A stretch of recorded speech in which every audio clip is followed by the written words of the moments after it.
Jangan entry dulu sebelum lu kenal sama pola dua candlestick ini. Karena seringkali pergerakan besar XAUUSD itu justru diawali dari pola sederhana ini.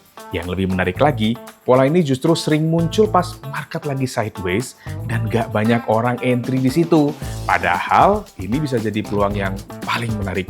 Sebelum akhirnya market jalan kencang. Gak perlu opening lama-lama, yuk langsung aja kita masuk ke step by step-nya.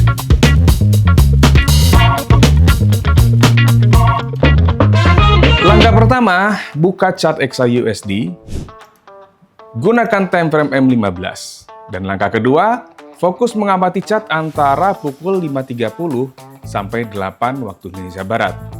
Lalu langkah ketiga, cari pola inside bar. Ciri-cirinya sederhana, ada satu candle besar disebut mother bar, dan candle berikutnya memiliki high yang lebih rendah dan low yang lebih tinggi dibanding mother bar. Kita sebut aja child bar. Artinya, seluruh body dan range candle kedua masih dalam mother bar. Setelah inside bar terbentuk, pasang dua pending order.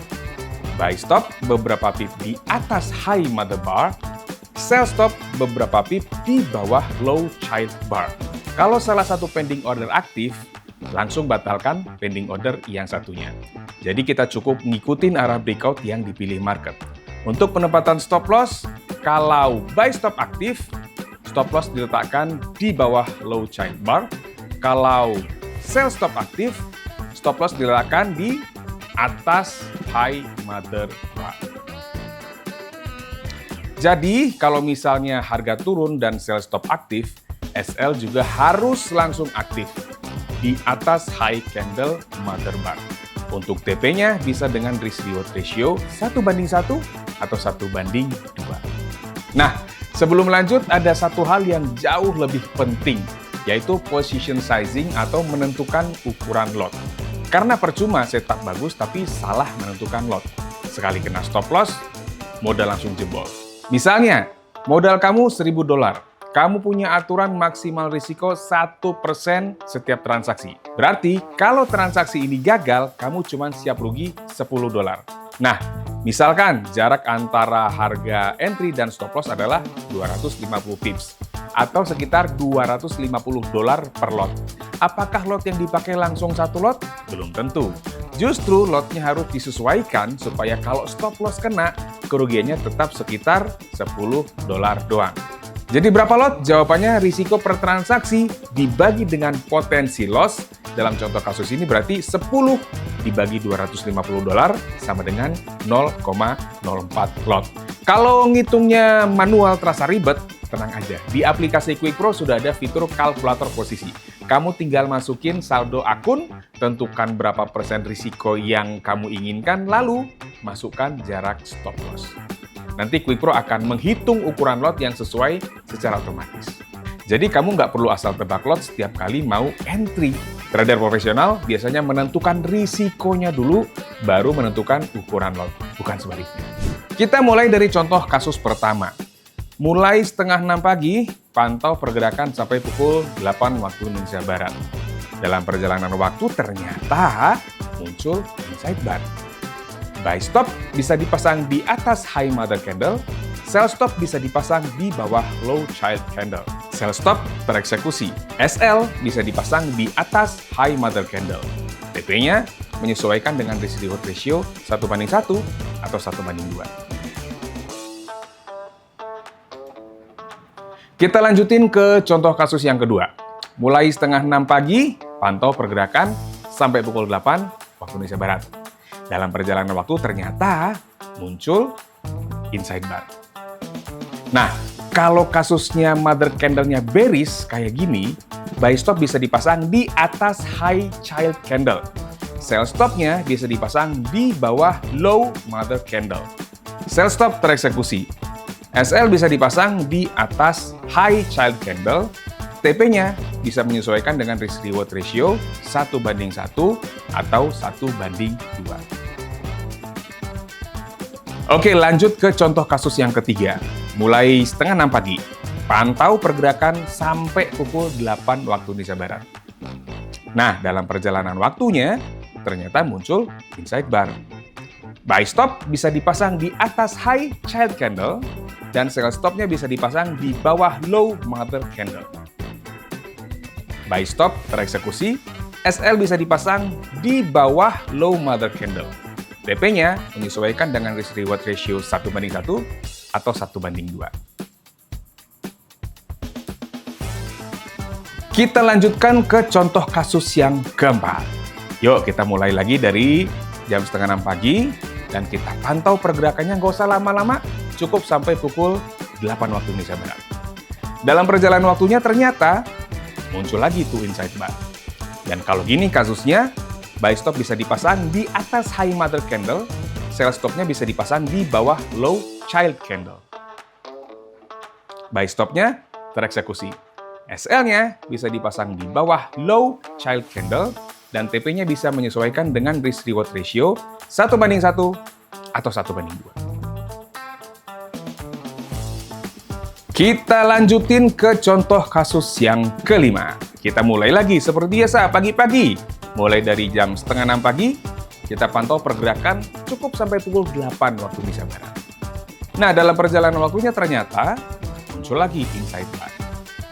Buy stop bisa dipasang di atas high child candle, sell stopnya dipasang di bawah low mother candle. Sell stopnya nih yang tereksekusi.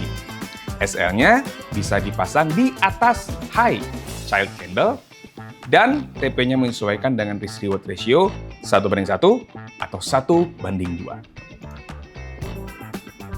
Kita lanjut ya ke contoh kasus yang keenam. Seperti biasa, mulai dari 5:30 pagi, pantau pergerakan sampai pukul 8 waktu Indonesia Barat aja, nggak usah lama-lama. Dalam perjalanan waktu ternyata muncul inside bar. Nah, buy stop bisa dipasang di atas high child candle, sell stopnya dipasang di bawah low mother candle. Yang tereksekusi sell stopnya dan SL-nya bisa dipasang di atas high child candle dengan TP menyesuaikan dengan risk reward ratio 1:1 atau 1:2. Oke, kita lanjutin lagi ke contoh kasus yang ketujuh. Mulai jam 5:30 pagi, pantau pergerakan market cukup sampai pukul 8 pagi aja. Nah, dalam perjalanan waktunya ternyata muncul lagi tuh inside bar. Buy stopnya bisa dipasang di atas high child candle dan sell stopnya dipasang di bawah low mother candle. Buy stopnya tereksekusi. SL-nya dipasang di bawah low mother candle dan TP-nya menyesuaikan dengan risk reward ratio 1:1 atau 1:2. Tapi pastinya setiap strategi pasti punya kelebihan dan kekurangan ya. Kelebihan strategi nih, yang pertama gampang banget buat dicari. Pola inside bar cuma terdiri dari 2 candle, jadi nggak ribet buat kenalinya. Sekali paham bentuknya, nanti bakal sering nemu pola ini di chart. Yang kedua, nggak perlu banyak indikator. Lu cukup lihat pergerakan harga aja. Jadi chart tetap bersih dan lu juga nggak pusing nunggu banyak sinyal sebelum entry. Yang ketiga, cocok buat yang baru belajar trading. Aturannya simple, mulai dari cara cari setup, entry, sampai pasang stop loss. Jadi lebih gampang diikutin daripada strategi yang terlalu banyak aturan. Yang keempat, bisa dipakai berulang kali. Selama muncul pola inside bar yang valid, strategi ini bisa terus lu pakai. Nggak harus nunggu kondisi market yang spesifik. Yang kelima, bikin lu nggak gampang FOMO. Daripada buru-buru masuk pas harga mulai gerak, strategi ini ngajarin lu buat nunggu breakout dulu. Jadi entry yang diambil lebih terarah. Kekurangannya, nah yang pertama, breakout belum tentu lanjut. Kadang harga udah breakout tapi ternyata cuma sebentar, terus balik lagi. Jadi jangan langsung yakin bahwa setiap breakout pasti cuan. Yang kedua, masih bisa kena fake breakout. Apalagi kalau market lagi sepi. Breakout yang kelihatannya bagus kadang-kadang cuan malah jebakan sebelum harga balik arah. Yang ketiga, stop loss tetap nggak boleh dilewatin. Mau setupnya sebagus apapun, tetap ada kemungkinan analisis kita salah. Makanya jangan pernah entry tanpa stop loss, biar satu transaksi nggak bikin modal lu jebol. Kelihatannya emang simple, tapi jangan salah. Banyak trader justru lebih nyaman pakai strategi yang sesederhana ini. Karena yang bikin hasil trading konsisten itu seberapa disiplin lu jalanin aturannya. Nah, buat Quickers, anggap teknik ini buat alat bantu cari peluang yang lebih terstruktur, bukan sebagai jalan pintas untuk mendapatkan profit instan. Jangan lupa, pantengin terus channel ini, karena bakal banyak strategi trading emas yang simple dan bisa langsung kalian praktekin. Subscribe dan aktifin notifikasi biar nggak ketinggalan video-video selanjutnya. Dan kalau menurut kalian video ini bermanfaat, boleh juga share ke teman-teman kalian. Sampai jumpa di next episode. Salam profit.